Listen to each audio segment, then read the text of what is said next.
اعوذ باللہ من الشیطان الرجیم بسم اللہ الرحمن الرحیم ہم الذین، اب یہ عداوت کا جو ہے ان کا جو نقشہ ہے، یہ واقعات پیش کیے جا رہے ہیں۔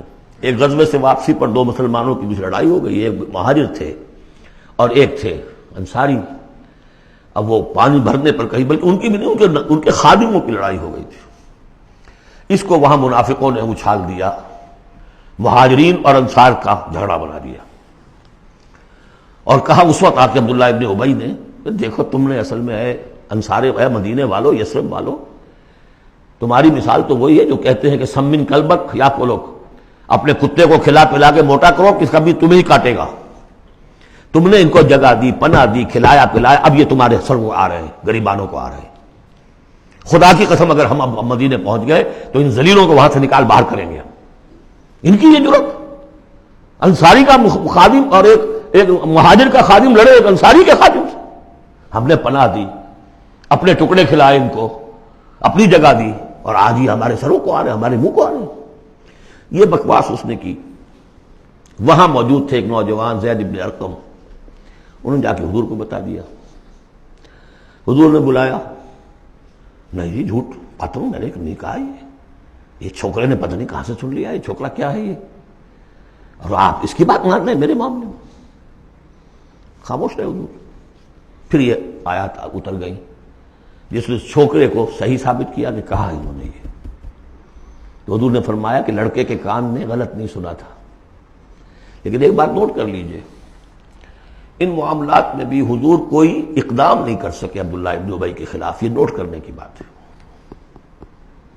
یہ جو لوگ سمجھتے ہیں کہ مکمل سٹیٹ قائم ہو چکی تھی مدینے میں، فوراً حضور کے جاتے ہی بڑی حماقت کے اندر مبتلا ہے۔ یہ ضرور ہے کہ حضور کو وہاں ایک حیثیت حاصل ہو گئی، لیکن جو تصور ہمارا ہے اس زمانے میں سٹیٹ، ریاست میں کبھی یہ ہو سکتا ہے کہ فوج میں سے 1000 میں سے 300 بھاگ جائیں، ان سے کوئی باز پرس بھی نہ ہو بعد میں؟ Is it possible؟ آج کی جدید ریاست میں کہیں یہ ممکن ہے کہ آپ کہیں اور عدالت، کسی اور عدالت میں اپنا مقدمہ لے جائیں؟ محمد کی عدالت میں نہیں جانا جی، ہمیں تو یہودیوں کی عدالت میں جانا ہے۔ منافقین یہ کرتے تھے، کوئی پکڑ نہیں تھی۔ پکڑ کب شروع ہوئی ہے؟ فتح مکہ کے بعد۔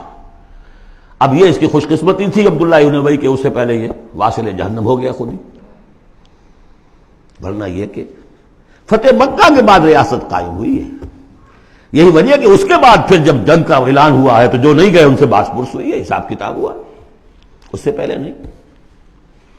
تو اصل میں سٹیٹ جو ہے عبداللہ ابن ابی کا، یہاں پہ بھی خاموش۔ ایک موقع پر جب کہ تہمت کا معاملہ چل رہا تھا تو ایک دفعہ حضور کے زبان مبارک سے ایسے الفاظ میں نکل گئے، دکھا دل، کہ کیا کوئی شخص نہیں ہے کہ جو مجھے اس ایذا رسان شخص جو ایذا پہنچا رہا ہے اس کی ایذا سے بچا سکے؟ اب اندیا ظاہر تھا صاف کہ کیا کوئی شخص اس کو قتل نہیں کر سکتا۔ اب واقعات مختلف آتے ہیں۔ ایک واقعے میں تو یہاں تک آتا ہے کہ سعد ابن معاذ موجود تھے، انہوں نے کہا کہ حضور آپ مجھے حکم دیجیے، میں قتل کرتا ہوں۔ سعد ابن عبادہ تھے، وہ خزرج میں سے تھے، وہ فوراً تم یہ اس لیے کہہ رہے ہو کہ وہ خزرج کا آدمی ہے؟ تو معلوم یہ ہوا کہ وہ جو قبائلی عصبیتیں تھیں کسی نہ کسی درجے میں ابھی موجود تھیں، ایک دن میں صاف نہیں ہوتی یہ چیزیں۔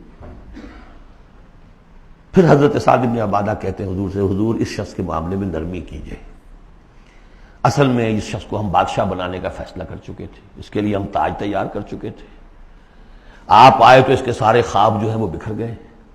اس کا ایک طرز عمل ہے، لیکن یہ کہ اس کا اثر ہے ہمارے قبیلے میں۔ حکمت اور مصلحت کا تقاضا یہ ہے کہ اس کے خلاف اقدام نہ کیا جائے۔